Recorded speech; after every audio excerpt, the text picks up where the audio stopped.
that there will be no income tax payable up to income of 12 lakh rupees. ऊंट के मुंह में जीरा आपने सैलरीड क्लास को जरूर दिया है, बाकी इसके अलावा इस बजट के अंदर कुछ भी नहीं। जुमला और हवाबाजी। दिल्ली को ये चुनाव को मद्देनजर रखते हुए इन्होंने वोकल को राहत दिया। 12 लाख रुपए तक की आय को टैक्स से मुक्त कर दिया गया।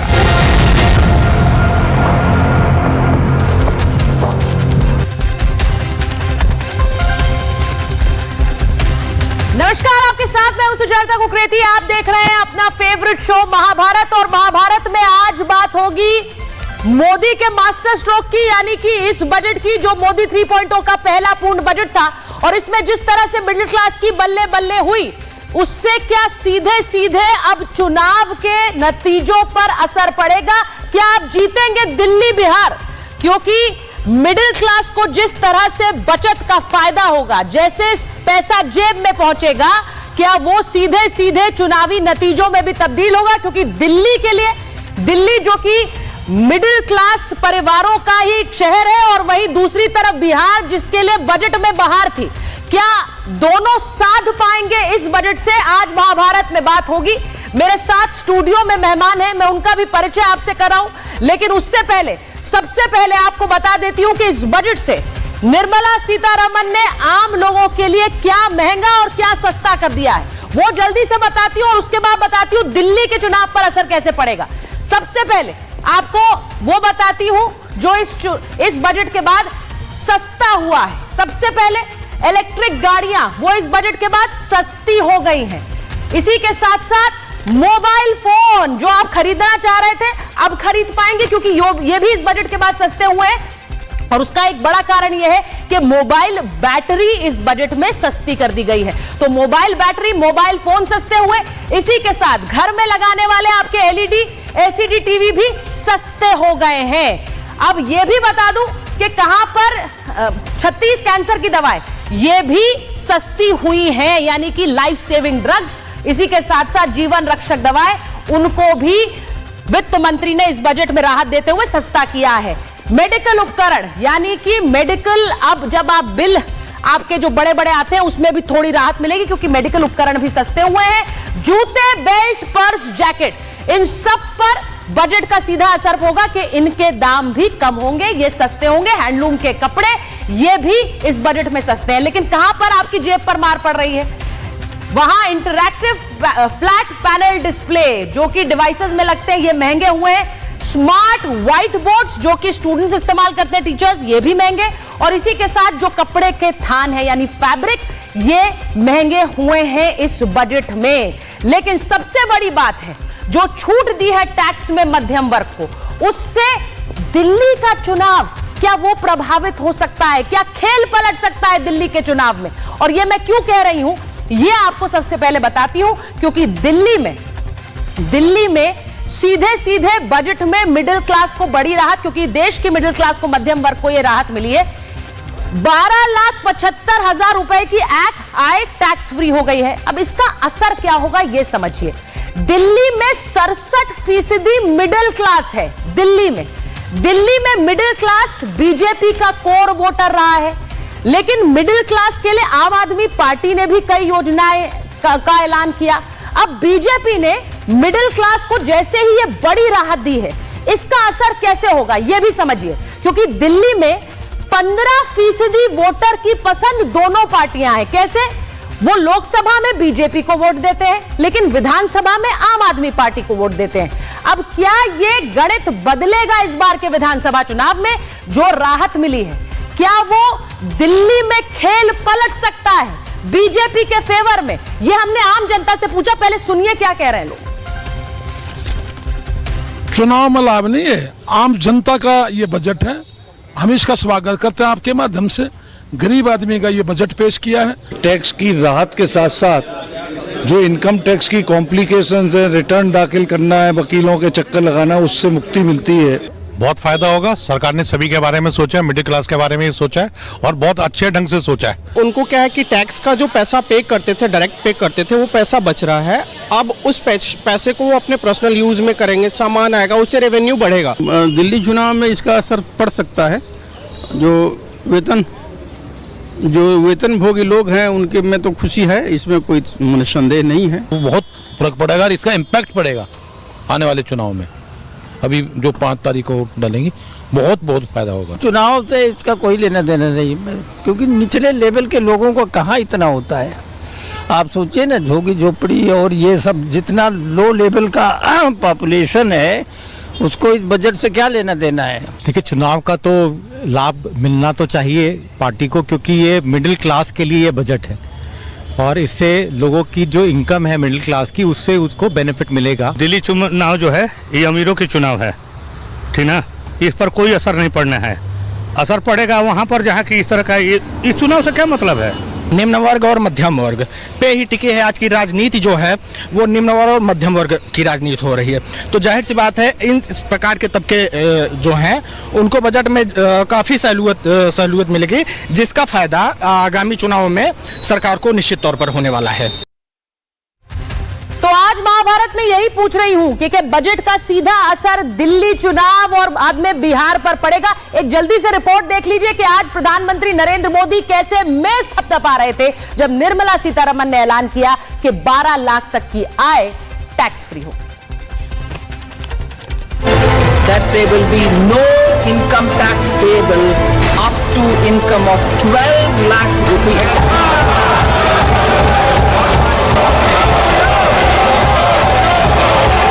देश की वित्त मंत्री निर्मला सीतारमण ने आज मोदी 3.0 का पूर्ण बजट पेश किया। इस दौरान उन्होंने मिडिल क्लास को बहुत बड़ी राहत दी। निर्मला सीतारमण ने जैसे ही 12 लाख तक की आय पर नो टैक्स का ऐलान किया, प्रधानमंत्री मोदी खुद अपनी टेबल थपथपाने लगे।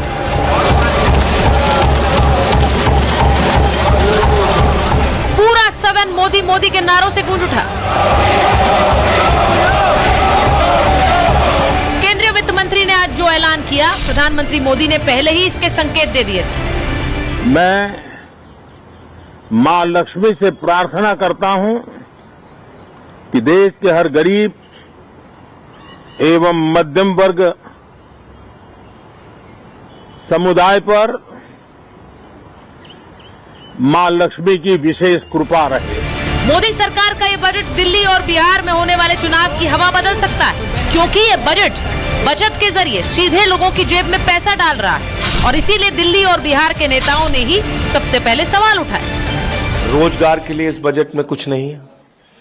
किसान के फसल के दाम के लिए, एमएसपी के लिए दोगुना करने के लिए कोई बजट का आपने निर्धारण नहीं किया।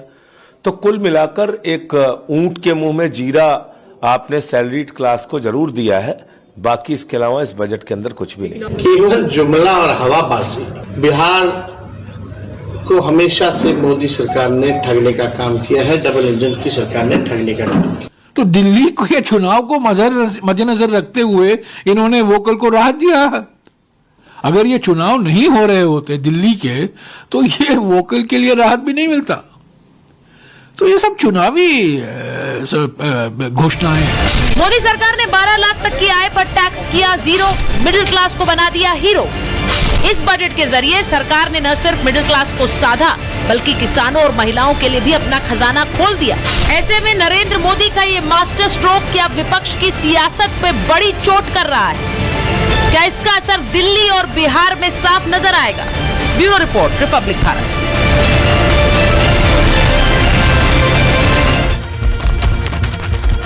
और मेरे साथ इस वक्त जो मेहमान है उनका परिचय आपसे करा दूं। बीजेपी के प्रवक्ता राजीव जेटली जी हमारे साथ हैं, आम आदमी पार्टी के प्रवक्ता अभिषेक तिवारी जी हमारे साथ हैं। हमारे साथ यहाँ स्टूडियो में जो मेहमान है मैं उनका परिचय एक बार दे देती हूँ। धर्मेंद्र यादव जी भी जुड़ गए हैं हमारे साथ समाजवादी पार्टी से। स्टूडियो में हमारे साथ ममता काले जी आ गई हैं, परमिंदर सेठी जी स्टूडियो में हमारे साथ हैं, इकोनॉमिस्ट आकाश जिंदल जी स्टूडियो में हैं, वरिष्ठ पत्रकार प्रेम कुमार जी हमारे साथ हैं और साथ ही चंद्र प्रकाश जी स्टूडियो में हमारे साथ हैं। लेकिन मैं सबसे पहले एक बार ये जल्दी से एक वोट लेना चाह रही हूँ स्टूडियो में, अगर मैं आ पाऊं जल्दी से। ममता जी जरा बता दीजिए, और मैं चाहूंगी कि आप लोग सब जरा जल्दी जल्दी मुझे बताएं कि क्या ये मिडिल क्लास, क्योंकि दिल्ली में हम जानते हैं कि चुनाव है और मिडिल क्लास कह रहे हैं 67% तो मिडिल क्लास है, क्या दिल्ली का चुनाव पलटेगा इससे? पहले तो मैं ये बोलना चाहती हूँ इतना सन्नाटा क्यों है भाई? अच्छा, वहाँ सन्नाटा हो गया है। भयंकर सुई पटक सन्नाटा हो गया है, और इसीलिए क्योंकि इसका असर बहुत जबरदस्त पड़ने वाला है। 2 लाइनें बोलना चाहती हूँ जल्दी से कि आज निर्मला जी ने ऐसा बजट है लाया तूफानी कि विपक्ष बैठे बैठे रोया। और आज इस बजट से मिडिल क्लास मुस्कुराया, महिलाएं मुस्कुराई और किसान मुस्कुराए, और मोदी इज द बेस्ट का नारा लगाया। और वो इसीलिए लगाया है क्योंकि आज का जो बजट है वो सबको समाहित करता है बजट, है ना। 12 लाख रुपए तक में आज इनकम टैक्स नहीं लग रहा है। ये कभी नहीं हुआ आज तक। आज से पहले कभी हुआ है तो मुझे बता दे मेरे भाई लोग। और इसीलिए सारे के सारे चुप है, सबको समझ ही भी नहीं आ रहा है कि ये क्या हो गया है। आपको समझ ही नहीं आ रहा हो क्या गया? ये मास्टर स्ट्रोक जैसा हो गया। बड़ी कमाल की बात है। पूरा मीडिया, पूरे बीजेपी के लोग सिर्फ 12 लाख के ऊपर सिमट गए हैं। पूरा बजट 12 लाख के इनकम टैक्स के ऊपर सिमट गए। कितने लोग इनकम टैक्स पेयर हैं दिल्ली के अंदर, आप बताइए। देश में कितने लोग इनकम टैक्स देते हैं, मुझे ये बताइए। आपने गरीब आदमी के लिए क्या किया, मजदूर के लिए क्या गैस सिलेंडर, रसोई? दिल्ली की चिंता करिए ना पहले। दिल्ली में मिडिल क्लास बहुत हावी है। आपका टारगेट, आप सोचते हो कि किसी तरीके से हम दिल्ली जीत लें, ये सपना कभी पूरा होने वाला है? सपना ही पूरा नहीं होगा। वो कह रहे कुछ भी कर लीजिए, पर बताइए क्या वो कह रहे मिडिल क्लास है कितना कि इतना हल्ला मच रहा है कि मिडिल क्लास से जीत जाएंगे? देखिए, पंपर बजट है, छप्पड़ फाड़ बजट है। आज तक हम कहते थे मुंह मीठा कराया, इस बार हलवा पूरी दे दी। देखिए, मिडिल क्लास को तो बहुत कुछ दे दिया। जितनी एस्पिरेशन थी 5 साल की, एक बार में दे दी। मैं तो न्यूट्रल हूं, एक इकोनॉमिस्ट हूं। और दूसरी, हमारे मित्र भी बात कर रहे थे, आम आदमी को इससे बहुत मिला है। नॉन इनकम टैक्स पेयर को तो बहुत कुछ दे दिया गया। क्या दे दिया गया है? डिमांड, उससे एम्प्लॉयमेंट जनरेशन होगी। मिडिल क्लास जाके बाजार में खर्चेगा, गाड़ी खरीदेगा, 2 व्हीलर खरीदेगा, मल्टीप्लेक्स में जाएगा, रेस्टोरेंट में जाएगा, शॉपिंग करेगा। और रोजगार किसको मिलेगा? मेरे गरीब भाई को, मजदूर भाई को रोजगार मिलेगा, डिमांड जनरेशन होगी, जीएसटी बढ़ेगा। और एक और चीज मैं विचारता, इनकम टैक्स जो है एग्जम्पशन बढ़ाई गई है, इनकम टैक्स की कलेक्शन इससे बढ़ेगी। तो एक बंपर चीज है। आम के आम, गुठलियों के दाम, हर व्यक्ति को, मेरे रिक्शा चलाने वाले भाई को, मेरे मजदूर भाई को, मेरा वो भाई जो सड़क के किनारे चाय बेच रहा है, उसकी इनकम इसकी वजह से कम 25% बढ़ने वाली है। और एक और कैलकुलेशन बता दूं, जीडीपी में 0.7% ग्रोथ मात्र ये बजट लाएगा। जीएसटी कलेक्शन 15,000 करोड़ बढ़ाएगा। ये बहुत ही बढ़िया छप्पड़ फाड़। आकाश जी ये कह रहे हैं कि ये सिर्फ मिडिल क्लास के लिए नहीं है। जब मिडिल क्लास जाकर खर्चा करेगा, वो पैसा खर्च करेगा, तो उसका सीधा असर पड़ेगा गरीब तबके पर भी। रोजगार क्रिएशन यानी कि एम्प्लॉयमेंट जनरेशन भी होने वाला है। क्या लग रहा है इसका प्रेम जी? दिल्ली आने वाले समय में बिहार के लिए तो बाहर दे दिया बजट। देखिए सुचारिता जी, ऑलमोस्ट कई साल से हम बजट में आपके साथ रहते रहे हैं, और हर बजट मास्टर स्ट्रोक ही होता है। हर बजट जो है सबके लिए बढ़िया ही होता है, लेकिन अर्थव्यवस्था जो है रसातल में चली जाती गई है। ये अभी थोड़ा सा इस बजट पर हम बोल दें कि जो बात कह रहे हैं, ये मिडिल क्लास वाली बात। देखिए 84% टैक्स पेयर्स जो हैं वो इस टैक्स से बाहर हो जाएंगे, नहीं देंगे टैक्स। किसकी कीमत पर? सवाल है कि ये टैक्स अगर बच रहा है, एक्सचेकर को उसका बियर करना पड़ेगा, तो ये फिर किसकी कीमत पर आएगा? ये बोल रहे 84% बाहर हो जाएंगे, वहां परमिंदर जी कह रहे हैं ही कितने? तो ये टोटल डाइकोटमी है ना। नहीं, इसको समझना पड़ेगा। कोई गलत मैं नहीं कह रहा हूँ। जो टैक्स पे एक तो 7 लाख तक तो पहले से ही लोग टैक्स नहीं दे रहे थे, अब 7 से वो 12 लाख हो गया, 5 लाख का एक्सटेंशन हुआ। तो टोटल जो टैक्स पेयर्स हैं, जो केवल भरते थे फॉर्म लेकिन टैक्स नहीं देते थे, उनकी पूरी संख्या 84% हो रही है। तो 84% हो रही है, तो इसका मतलब है इसको बियर कौन करेगा? ये बड़ा सवाल है। मैं टैक्स कलेक्शन कभी नहीं हो रहा है, वो ये कह रहे हैं टैक्स कलेक्शन होगा। अभी बता के हटा हूं मैं, अभी एक्सप्लेन करता हूं। जब एक्सप्लेन कर रहा हूं तब तो नहीं, जब वो डिमांड होगी जनरेट, तो उससे क्या होगा? वो गाड़ी खरीदेगा, 2 व्हीलर खरीदेगा, कॉर्पोरेट टैक्स बढ़ेगा। और इनकम टैक्स में मैं ऑन रिकॉर्ड कहता हूं, प्रेडिक्शन देता हूं, 7% इजाफा होगा। कॉर्पोरेट टैक्स भी इनकम टैक्स का हिस्सा होता है। जब वो मल्टीप्लेक्स में जाएगा, रेस्टोरेंट में जाएगा, बाइक खरीदेगा, गाड़ी खरीदेगा, फ्लैट खरीदेगा, कॉर्पोरेट्स की अर्निंग बढ़ेगी। कॉर्पोरेट टैक्स इतना बढ़ जाएगा तो कंपनसेट करने की जरूरत ही नहीं है। वो कहीं पे जो डेफिशिएंसी आएगी, ठीक है चंद्रप्रकाश जी करेगा और ज्यादा एक्सेस टैक्स आएगा। ठीक है, मैं चंद्रप्रकाश जी से एक बार आपको ठीक है चंद्रप्रकाश जी, आप बताइए, क्योंकि वो कह रहे हैं कि सीधे सीधे जो एक मिडिल क्लास को, ये मिडिल क्लास हमेशा से कोर वोटर माना गया है बीजेपी का, लेकिन इस बार क्या उन्होंने उसको और स्ट्रेंथन कर लिया है? देखिए, बात सिर्फ मिडिल क्लास तक अगर हम जब कह रहे हैं सैलरी क्लास, मिडिल क्लास, तो ये हम बहुत संकुचित कर रहे हैं एक विषय को। इस समय मार्केट की समस्या क्या थी? लिक्विडिटी, पैसा नहीं था लोगों के पास। दिवाली में हमने देखा बाजार खाली थे। समस्या थी ना? नहीं, एक मिनट बोल लेने दीजिए। देखिए, आज आप जो है टैक्स कम होने पे, टैक्स फ्री होने पे अगर इस देश का कोई व्यक्ति विरोध कर रहा है, आपका आगे बढ़ के कह रहे हैं कि टैक्स बढ़ा खत्म करके बहुत बुरा किया, तो फिर आप ये कहां पे किस जगह खड़े हुए हैं? आप किस तरीके की बात कर रहे हैं? पहली बात। एक देखिए दूसरी बात है कि जो घाटे की बात कर रहे हैं, कहां से भरपाई होगी? अभी तक सरकारें क्या कर रही थी, ये सरकार हो या इससे पहले मनमोहन सिंह की सरकार हो, टैक्स वसूले जाओ, मिडिल क्लास को निचोड़ो और खर्च करो जहां करना है, रेवड़ी बांटो, लाडली बहन बांटो, दुलारी बहन बांटो। और अभी ये उस पूरे अप्रोच को, चूंकि नीचे से एक मांग उठ रही थी जनता की, सरकार ने उसको सुना और सुन के संवेदनशीलता के साथ उस चीज को रिफ्लेक्ट किया कि भाई इस देश में एक वो वर्ग है जिसको सम्मान मिलना चाहिए, वो टैक्स दे रहा है, वो वर्ग टैक्स दे रहा है, उसको उसका सम्मान का वो हक है उसका। ठीक है प्रेम जी।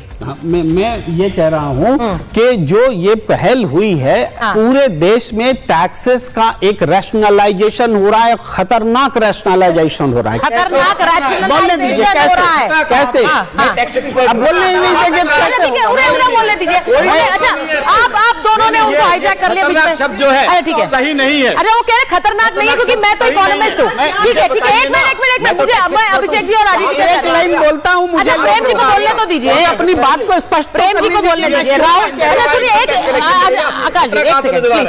भाई राहुल गांधी कह रहे हैं, नहीं अच्छा एक मिनट होल्ड करिए ना। राहुल गांधी ने कहा कि अर्थव्यवस्था में एक बड़े बदलाव की जरूरत थी और वो ये ऐसा लग रहा है जैसे बड़े जख्म पे बैंडेड लगा दिया। तो मैं भटक जाऊंगा ना, मैं जो बात कह रहा हूँ। बोलिए। देखिए, इस देश में कॉर्पोरेट टैक्स से जो कलेक्शन है वो लगातार कम होता गया है। अब टैक्स देने वाला जो अपर मिडिल क्लास का तबका था उसको भी इससे निकाला गया है। इस सब का बर्डन जो है जीएसटी के रूप में पूरे देश की जनता पर इक्वेट कर दिया गया है, इक्वेट कर दिया गया है। दैट मींस कि अडानी अंबानी भी वही टैक्स। अरे फिर आप अडानी अंबानी कहां से आ गया भाई? की बात कर रहे हैं कि अच्छा, मैं अडानी अंबानी ठीक है। अच्छा एक सेकंड आकाश जी, मैं एक बार अभिषेक जी और राजीव जी को ले लीजिए स्क्रीन पर। एक सेकंड, अभिषेक जी और राजीव जी एक सेकंड ममता जी, मैं एक बार तिवारी जी के पास जा रही हूँ। तिवारी जी, एक चीज आपसे स्पष्ट पूछ रही हूँ कि यहां दिल्ली में कह रहे हैं कि जो ज्यादातर पॉपुलेशन है वो मिडिल क्लास है, और दूसरी बात यह कि यहां पर 15% वोटर ऐसा है जो लोकसभा में तो वोट करता है बीजेपी को लेकिन विधानसभा में करता है आपको लग रहा है उसमें कहीं डेंट पड़ेगा इस बजट के बाद? तिवारी जी। देखिए सुचारिता जी, आपके सभी दर्शकों को मेरा नमस्कार। नमस्कार। भारतीय जनता पार्टी द्वारा लाया गया बजट, ये बजट कम है, जुमला, छलावा और हवाबाजी ज्यादा है। दिल्ली के साथ फिर से भेदभाव हुआ है, दिल्ली के साथ फिर से छलावा हुआ है। एक तरफ क्यों छलावा हुआ? क्योंकि भारतीय जनता पार्टी को दिल्ली की जनता ने एक बार नहीं, दो बार नहीं, तीन बार पूरी तरीके से नकार दिया।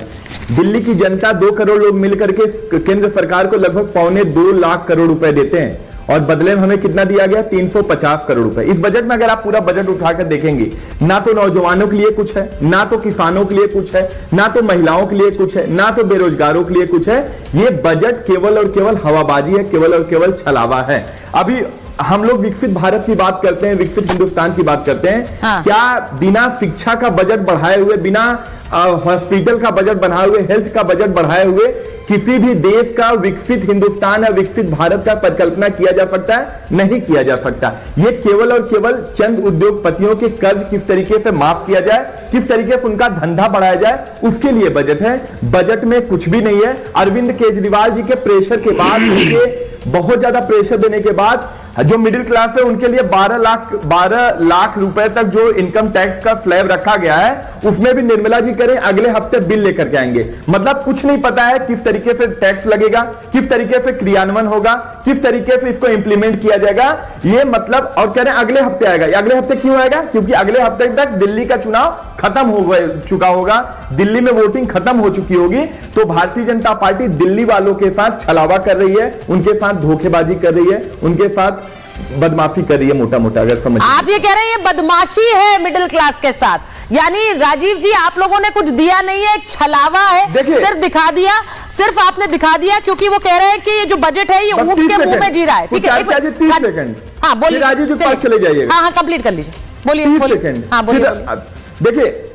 देखिए दो सरकारें हैं। हाँ। एक तरफ दिल्ली की जनता से 2.25 लाख करोड़ रुपए दिल्ली सरकार देने के बाद हमें 325 करोड़ रुपए मिलता है। दूसरी तरफ अरविंद केजरीवाल जी हैं जो दिल्ली की जनता से पैसे लेते हैं और जनता के पैसे जनता में ही खर्च करते हैं। लगभग 25,000 रुपए प्रतिमाह और लगभग 3 लाख रुपए प्रति साल हम हर व्यक्ति को उनके जो जेब में बोझ कम करते हैं उनको माफ करते हैं, चाहे वो एजुकेशन के थ्रू हो, चाहे वो हेल्थ के थ्रू हो, चाहे वो बिजली के थ्रू हो, चाहे वो पानी के थ्रू हो। सुचाता जी प्रचार के लिए नहीं रखा है हमने, डिबेट है। यही कारण है प्रचार नहीं हो रहा, मुझे कंप्लीट करने दीजिए। डिबेट हो रही है, प्लीज, हो गया, काफी हो गया। यही कारण है आपने बहुत मौका दिया, प्रति व्यक्ति आय सबसे ज्यादा है। वो कह रहे हैं आपने धोखा दे दिया है, महंगाई सबसे कम है। राजीव जी कह रहे हैं आप बातों से धोखा दे रहे हैं, सबसे कम है। अब बता दीजिए राजीव जी, ये वो कह रहे हैं यहाँ स्टूडियो से भी आपने सुना है, बता दीजिए दिल्ली में और इसके बाद बिहार, ये दोनों को ध्यान में रखकर ये बजट है। आप बता दीजिए राजीव इनकी आवाज बंद करिए, इनकी आवाज बंद करिए। अगर ये इस तरीके से प्रचार करते रहेंगे, शोर मचाते रहेंगे तो डिबेट नहीं होगी। नहीं बोलिए। हाँ, मैं आपसे कह रहा हूं सबसे पहले तो इस देशवासियों को बहुत बहुत शुभकामनाएं। लगभग 50.6 लाख करोड़ रुपए का बजट जो है वो इस देश को मिला है, इस देश की जनता को मिला है। विकसित भारत का मतलब है 0% गरीबी। अब सोचिए 0% गरीबी होने से किस किस राजनीतिक पार्टी का नुकसान होगा? उस राजनीतिक पार्टी का नुकसान होगा जो दिल्ली में इस टाइम सरकार चला रही है, टूटी हुई सड़कें दे रही है, दिल्ली में गंदा पानी यमुना के माध्यम से दे रही है। उस सरकार को नुकसान होगा जिसने दिल्ली के अंदर गरीब लोगों को बस्तियों में रहने पर मजबूर किया है, झुग्गियों में उनको चाहते हैं कि वहीं पे बसे रहे ताकि हमारा सर्वाइवल होता रहे। जब 0% गरीबी होगी, एक अच्छी शिक्षा होगी, अगर लोगों को अच्छा स्किल करके एक मीनिंगफुल जिसे कहते हैं लेबर दी जाएगी, उसके साथ एक अच्छा हेल्थ केयर मिलेगा, अरे जब सब कुछ मिल जाएगा तो ये लोग करेंगे क्या? ये तो खाली हो जाएंगे पूरी तरह से। आप ये देखिए कि भारत के अंदर जिस कितने बड़े विजन को जो हम लेकर के चल रहे हैं, उस विजन में अगर कहीं ना कहीं बाधा पहुंच रही है तो इन राजनीतिक पार्टी की नीतियों में पहुंच रही है। ये राजनीतिक पार्टियां नहीं चाहती हैं कि 0% गरीबी हो, ये चाहते हैं लोग गरीब रहें।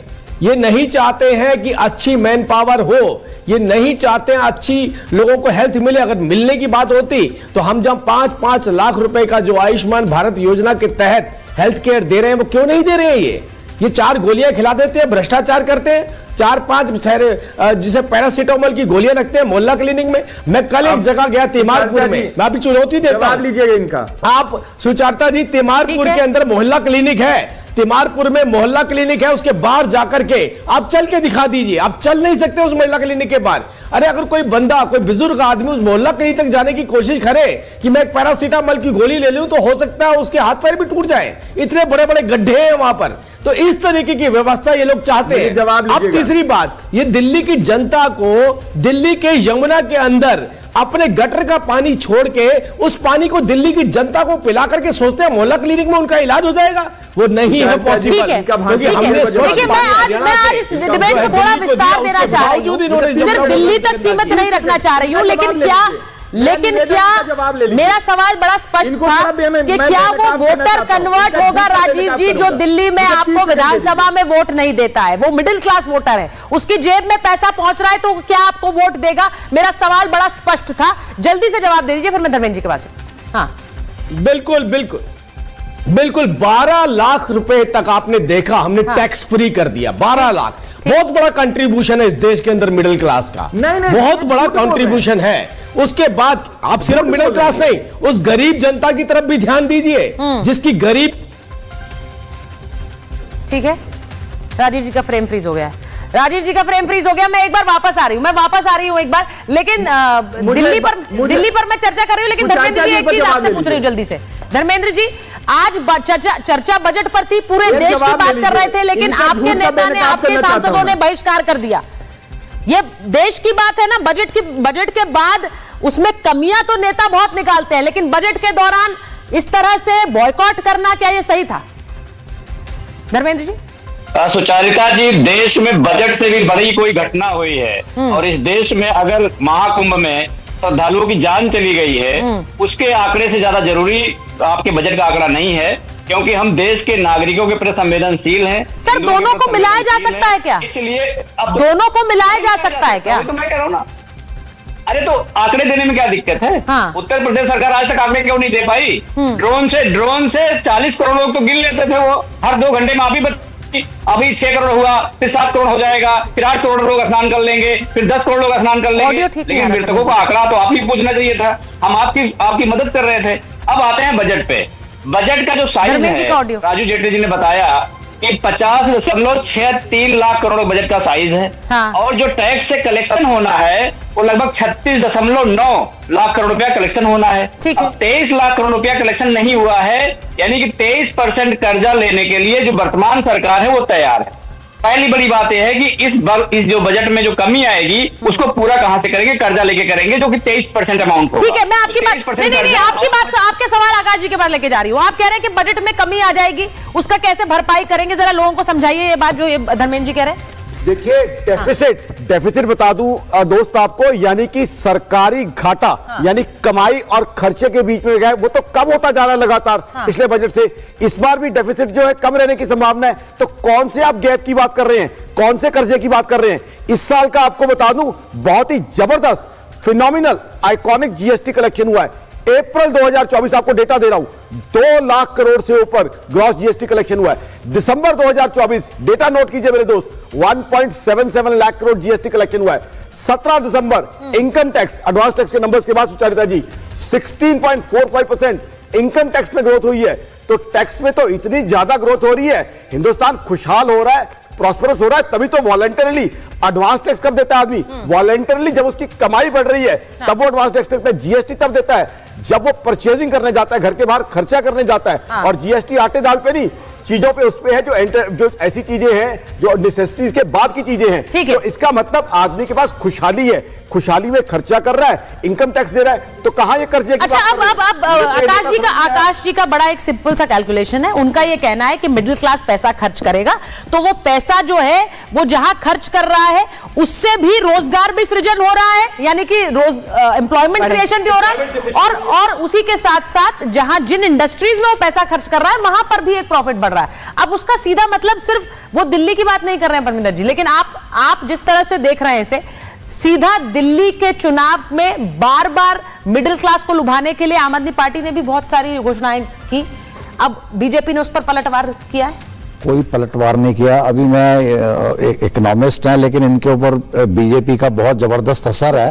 तो लेकिन मैं आप सर मेरी बात होने दीजिए ना प्लीज। मैं आपके बीच में नहीं बोला, मैं आपके बीच में नहीं बोला, प्लीज मत बोलिए, please don't speak in BJP का बात करने दीजिए।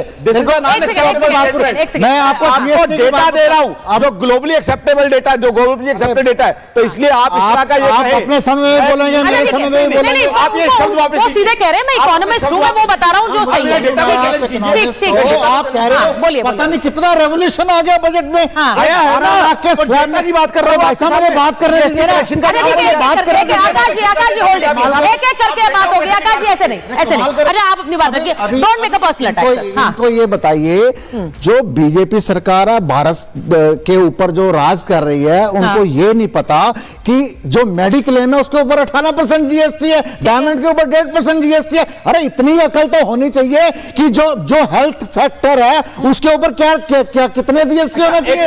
अच्छा, नहीं, आप मुझे एक बात बताइए। अच्छा, आप नहीं है क्या जीएसटी काउंसिल में? तो आप हो। जीएसटी काउंसिल बीजेपी की नहीं है भाई साहब, आप भी हो। दो स्टेट साथ हैं, जीएसटी सेंट्रल गवर्नमेंट डिसाइड करता, जीएसटी काउंसिल डिसाइड करती है, और जीएसटी काउंसिल में आप भी हो। तो अगर जीएसटी ज्यादा है तो आप भी उसके लिए अकाउंटेबल है। क्या जीएसटी के फैसले आप नहीं हो? एक मिनट मैं बोलने नहीं दूंगा आपको। ठीक है, मैं अभिषेक जी के पास जा रही हूँ, अभिषेक जी के पास जा रही हूँ। प्लीज आकाश जी और Sethi ji, please let's not spoil the debate like this. एक मिनट, आप दोनों आकाश जी एक मिनट रुक जाइए। मैं अभिषेक जी के पास जा रही हूँ, यहाँ से मत लीजिए। अभिषेक जी के समय में बोलेंगे। अभिषेक जी, मेरा सीधा सवाल, एक मिनट। नहीं सर, इस तरह से नहीं, प्लीज डू नॉट हाईजैक। मैं एक चीज पूछ रही हूं अभिषेक जी, जिस तरह से दिल्ली की बात इसलिए हो रही क्योंकि हम जानते हैं बस कुछ दिन बाद चुनाव होने हैं। आपने बहुत सारी घोषणाएं मिडिल क्लास के लिए की हैं। अब ये यहां स्टूडियो से एक जो आप सुन पा रहे हैं डिबेट, उसका सीधा सार ये है कि 12 लाख की बात को इतना उछाल दिया गया लेकिन इससे कोई फायदा नहीं। आप क्या आपका भी सेम मत है?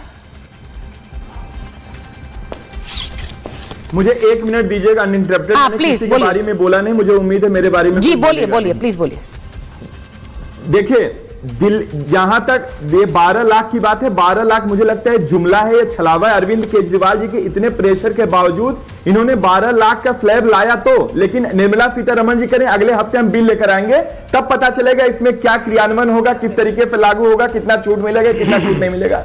तो इससे पता चलता है दिल्ली की जनता के साथ ये भेदभाव कर रहे हैं, मिडिल क्लास के साथ छलावा कर रहे हैं, ये पूरी तरीके से धोखेबाजी कर रहे हैं। नंबर 1। नंबर 2, अभी राजीव जी विकसित भारत की बात कर रहे थे। सुचारिता जी आप पढ़ी लिखी पत्रकार हैं, पत्रकार हैं, आप एक बात बताइए, क्या किसी देश का परिकल्पना किया जा सकता है क्या एजुकेशन बजट कट करके और उसके हेल्थ का बजट कट करके? तो भारतीय जनता पार्टी ने एजुकेशन बजट कट किया और हेल्थ बजट कट किया।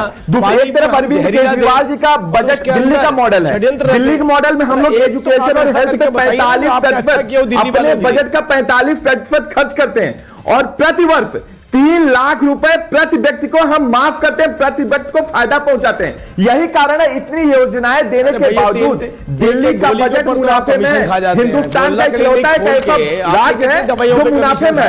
मुझे लगता है कि राजनीति से परे उठ करके केंद्र सरकार को भी नहीं, राजनीति से परे उठकर देखिए, जब मैं मिडिल क्लास की बात कर रहा हूं अभिषेक जी, जो दिल्ली का मॉडल है यही मॉडल इंप्लीमेंट करने के पूरे देश में हो सकता है। बिहार के लिए भी बहुत सारी घोषणाएं, मैं जरा एक बार तब तक जरा बिहार की घोषणा एक बार दिखा दीजिए। परिकल्पना भी ठीक, अभिषेक जी वापस आ रहे हैं, फिर मैं राजीव जी के पास जाऊंगी। एक बार जरा बिहार की घोषणाएं दिखाइए। बिहार के लिए बहुत सारी घोषणाएं की गई हैं और बिहार की घोषणाएं मैं जरा एक बार बताना चाहती हूं, क्योंकि बिहार को लेकर जिस तरह से पटना एयरपोर्ट के विस्तार की बात कही गई, जिस तरह से 3 नए एयरपोर्ट्स को 3 नए ग्रीनफील्ड एयरपोर्ट्स बनेंगे, यह भी ऐलान किया गया है। अब देखिए बिहार से भी जुड़ा है ये बजट किस तरह। पटना एयरपोर्ट का विस्तार, इसे जल्दी जल्दी चलाइए जरा। इसी के साथ साथ जो बात हम कह रहे हैं कि कोसी नहर परियोजना, उसको आर्थिक मदद दी जाएगी, ये सब बिहार के लिए घोषणा है। बिहार में चुनाव होना है 2025 में, आप लोग जानते हैं। मिथिलांचल क्षेत्र में किसानों को फायदा होगा इससे। अब ये जो घोषणाएं हुई हैं, इन्हें लेकर 50,000 हेक्टेयर में खेती वालों को लाभ होगा। इन्हें लेकर तेजस्वी यादव कह रहे हैं कि बिहार से सौतेला व्यवहार हुआ है। अब देख लीजिए जो घोषणाएं हुई हैं उस पर वो क्या कह रहे हैं। वो कह रहे हैं बिहार को विशेष पैकेज का इंतजार था, वो नहीं दिया, यानी कि जब तक विशेष पैकेज नहीं मिलेगा ये सब बेकार है। अब इसका क्या मतलब है ममता जी? यानी बिहार के लिए जब हम ऐलान की बात कर रहे हैं, मैं एक बार जरा राजीव जी जरा इस पर एक बार रिएक्ट कर दीजिए, फिर मैं ममता जी के पास जाऊं। बिहार को लेकर तेजस्वी यादव कह रहे हैं सब बेकार है जब तक पैकेज न दें आप।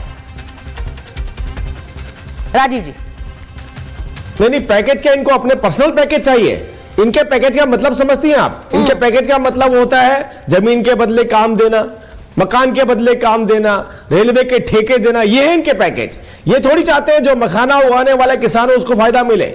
इनको क्या फायदा होगा उस बात से? वो किसान ही तो अमीर होगा, गरीबी दूर होगी तो इनकी तो नहीं होगी ना, किसी और की होगी। ये अपनी बात कर रहे हैं, ये इनको कौन सा पैकेज मिला?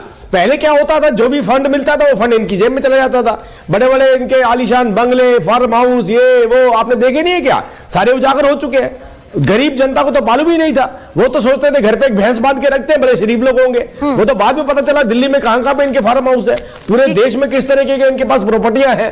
तो वो धीरे धीरे जानकारी लोगों के बीच में आई। तो इनके लिए पैकेज नहीं दिया है हमने। बिल्कुल सही बोला उन्होंने। पैकेज है बिहार की गरीब जनता के लिए, बिहार के किसान, बिहार की महिलाओं, बिहार के यूथ के लिए। पैकेज है बिहार के उस व्यक्ति के लिए जो आगे बढ़ना चाहता है। इनके लिए तो पहले से आपने देखा कितने सालों से पैकेज ही मिलते आ रहे हैं। और अब इसमें एक और बड़ी बात है, इसमें एक और बड़ी बात है, ऐसे हालात होते जो बात राजीव जी कह रहे हैं। घोषणाएं भले ही ऐसी हैं जिसमें बिहार को लाभ मिल रहा है, प्रेम जी, ऐसी घोषणाएं जिसमें मिडिल क्लास को लाभ मिल रहा है, लेकिन जब हम बजट की बात करते हैं तो वो पूरे देश को देखकर बनाया जाता है। अब हर राज्य अगर अपने लिए मांगेगा तो फिर उससे दिक्कत होगी कि नहीं होगी? कल को यूपी भी कहेगा हमारे लिए क्या है इसमें, बिहार मांगेगा, उसके बाद झारखंड शुरू हो जाएगा, छत्तीसगढ़ शुरू हो जाएगा, कैसे होगा इसमें? अब से थोड़ी देर पहले से ही आप जो बात करती रही हैं, कर रही थी सबके बीच में, कि दिल्ली का मिडिल क्लास खुश हो जाएगा, बीजेपी के लिए क्या चुनाव बदल जाएगा, ये सब बातें हो रही हैं। फिर बिहार में भी चुनाव आने वाला है, बिहार के लिए भी कुछ घोषणाएं। तो क्या ये देश के लिए बजट न बना करके 2 विधानसभा के चुनाव के लिए बजट बनाया गया? ये प्रश्न जो है अपने आप खड़े हो रहे हैं, आपके विश्लेषण से, चर्चा से, क्वेश्चन से खड़े हो रहे हैं। लेकिन जो बात अभी राजीव जेटली जी तेजस्वी यादव जी के बहाने बोल रहे थे, अरे ये स्पेशल पैकेज नीतीश कुमार जी भी मांगते रहे हैं, खुद नरेंद्र मोदी जी वहां जाकर के घोषणा करते रहे कितना चाहिए आपको, 1 करोड़ 2 करोड़ 1.25 लाख करोड़। तो ये स्पेशल पैकेज आप नीतीश कुमार जी को समझाइए ना, वो क्या अपने लिए पैकेज मांग रहे हैं क्या? ठीक है, तो ये पैकेज बिहार के लिए, उसके लिए कुछ घोषणा नहीं हुई है। बिहार के लिए जो मांगा जा रहा था वो घोषणा नहीं हुई है, नीतीश कुमार की मांग नहीं मानी गई है। ये सवाल है, ये तेजस्वी यादव का सवाल नहीं है, नीतीश कुमार नहीं, पूरे बिहार का सवाल है, उसका जवाब पॉलिटिकली उनको देना पड़ेगा। लेकिन ये बजट, सही बात है कि सिर्फ बिहार के लिए थोड़े है, ये बजट सिर्फ दिल्ली के लिए थोड़े है, सही बात है। ये बजट पूरे देश के लिए है और हम पहले से कह रहे हैं कि ये बजट जो है इसमें जो प्रावधान किए गए हैं, ये पूरी, पहले होता था कि अमीरों से टैक्स लो, गरीबों की भलाई करो, आज हो गया है कि जीएसटी, अभी आकाश जी सही कह रहे थे, जीएसटी 2 लाख करोड़ वसूली की गई है और हर साल ये बढ़ता जा रहा है। ये आम जनता से वसूली बढ़ रही है और अपर क्लास जो है उसको इस टैक्स से बाहर किया जा रहा है। ये जुल्म है, ये टैक्स जो टेररिज्म। पर प्रेम जी इसका काउंटर ये आता है कि फ्रीबीज जो दी जा रही है वो, जिस तरह से रेवड़ियां दी जा रही है वो, उसके खिलाफ आप तो उसको तो आप सही ठहराते हैं दिल्ली चुनाव में, अब आप कह रहे हैं कि वहां से लेकर गरीबों से लेकर ऊपर दे दिया गया है। पूरे देश के एक विजन की बात करें, टैक्स कैसे आएगा, कैसे डेवलपमेंट, तो फ्रीबीज के जरिए कैसे आएगा टैक्स? ये फ्रीबीज एक अलग क्वेश्चन हुआ, अलग क्वेश्चन नहीं है सर, सब कुछ तो कैश से जुड़ा है, सरकार के पास आएगा तभी तो देंगे। तो आप क्या कह रही है कि ये जो टैक्स में प्रावधान मिडिल क्लास के लिए हुआ, दिल्ली के वोटरों के लिए? ममता जी मैं कह रही हूँ फ्रीबीज पर भी बोलिए, फ्रीबीज पर भी बोलिए, ये नहीं कह रही हूँ, दिल्ली सरकार, प्रेम जी ये नहीं कह रही हूँ, ये सीधा नहीं बीजेपी में बांटती है, तब तो इनको कोई आपत्ति नहीं है, सही है, अब वो कहते सही है। लेकिन आज इनको समस्या है, जनता को सहूलियत दी। अरे जनता जो है कि आज पहली बार मैंने सुना कि 1 लाख रुपए पाने वाला अपर मिडिल क्लास है, उन्होंने ही बोला इसी शो में कि अपर मिडिल क्लास है 60,000 रुपए पाने वाला। मतलब इस देश में एक जो लोअर मिडिल क्लास, आज 1 लाख रुपए में दिल्ली में क्या होता है, उस 1 लाख रुपए में अगर कोई पा रहा है, अगर सरकार ने टैक्स उसका विरोध कर रहे हैं, ये जीएसटी वसूल रिफ्लेक्ट कर रहे हैं जो कांग्रेस कर रही है। आकाश जी 1 मिनट, अभी आपके पास देखिए ये बात वही बात है कि सीधी बात है कि जब आपको खींच है, जब आपको खींच है, मतलब देखिए दिल्ली की अगर हम बात करें तो दिल्ली में बहुत स्पष्ट था कि जनता को एक कारण चाहिए था कि यहाँ पे जो ये फ्री की भाजपा उनको कुछ ऑफर करे, वो ऑफर किया। तो अब स्थिति इनको लग रहा है कि ये हमारे प्रिय केजरीवाल हार न जाए, तो इसलिए बौखलाहट, ये खींच, ये सारी बातें उसी से निकल रही हैं। अरे ठीक है, ममता जी ममता जी के पास जा रही हूँ मैं, ममता जी अच्छा ठीक है। अरे क्यों नहीं, आज से थोड़ी और हमेशा से होता रहा है, मनमोहन सिंह हमेशा से करते रहे, मनमोहन सिंह हमेशा से करते रहे हो रहा है। देखिए मैं एक चीज बड़ा क्लियरली बोलती हूँ, सुनिए जब सरकार की तरफ हम देखते हैं तो हमें लगता है रोजगार सृजन भी हो, हमारे लिए क्या है, एक आम आदमी की तरह कह रही हूं, अपनी बात नहीं कर रही हूं, एक आम आदमी की तरह कह रही हूं। लेकिन जब हमें चाहिए तो हमें यह भी तो सोचना होगा कि वो फ्रीबीज जो है, जो लगातार सरकारें देंगी, उसका पैसा कहां से आएगा, हमें वो सब चाहिए। लेकिन अगर टैक्स की मार कभी भी थोड़ी सी भी ज्यादा पड़ती है तब हम लोग बहुत सवाल उठाते हैं, ये नेचुरल है, स्वाभाविक है। ममता जी, अरे ममता चलो अब मैं बोलती हूँ, मेरी निवेदन है कोई बीच में नहीं बोलेगा। देखिए बड़ी देर से मैं ये सुन रही हूँ कि 12 लाख रुपए अगर टैक्स फ्री मिडिल क्लास की इनकम कर दी तो कौन सी बड़ी बात हो गई। मतलब मीठा मीठा गप गप तीखा तीखा थूथू वाली हालत है। जब मिडिल क्लास के लिए कुछ नहीं होता था तो बोला मिडिल क्लास को मार दिया है। मैं आपको ये बता देती हूँ सुचारिता जी कि 2005 में जब कांग्रेस की सरकार थी तब 1 लाख तक मिडिल क्लास के लिए टैक्स का एग्जम्पशन किया था। फिर 2012 में इन्होंने 2 लाख पे किया और मोदी जी की जब से 2014 से सरकार आई है तो ऐसा नहीं हुआ कि सीधे डायरेक्ट 7 लाख हो गया, नहीं। 2014 में पहले 2.5 लाख पर एग्जम्पशन था, उसके बाद वो 5 लाख हुआ, उसके बाद 7 लाख हुआ, 12 लाख हुआ। यानी आमदनी अठन्नी और खर्चा रुपया वाला सवाल नहीं है, कमाई ज्यादा है और उसके बाद कंसेशन दिए जा रहे हैं। आज एडवांस टैक्स इतना ज्यादा भरा जा रहा है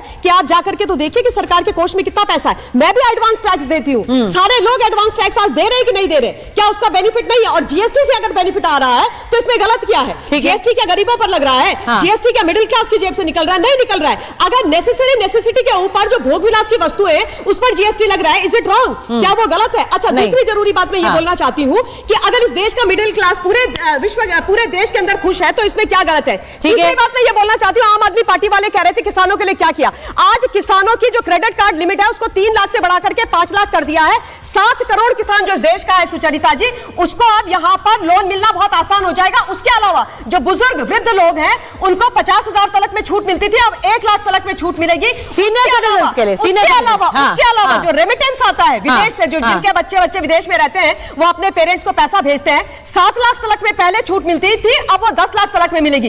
तो भैया अगर देश में जनता का भला हो रहा है, मोदी है तो मुमकिन है हो रहा है, तो इनके पेट में दर्द काहे हो रहा है? और आम आदमी पार्टी बात कर रही है ये मुंह और मसूर की दाल, जिन्होंने शीला जी के समय पर जो दिल्ली का बजट, देखिए ममता जी वो सब ठीक है, लेकिन एक बात भी फैक्ट है कि दिल्ली में विधानसभा चुनाव बीजेपी नहीं जीत पाई है। अब ये अब देखना है, अब जीतेगी तो ठीक है। अब वो देख लेते हैं कि क्या ये बदलाव और खासकर ये मिडिल क्लास को छूट जिसकी बात हम कर रहे हैं इसका असर पड़ेगा, क्या चुनाव पलटेगा? पहले दिल्ली है फिर बिहार है, थोड़ा इंतजार करना होगा। लेकिन फिलहाल महाभारत में जुड़ने के लिए बहुत बहुत धन्यवाद आप सबका।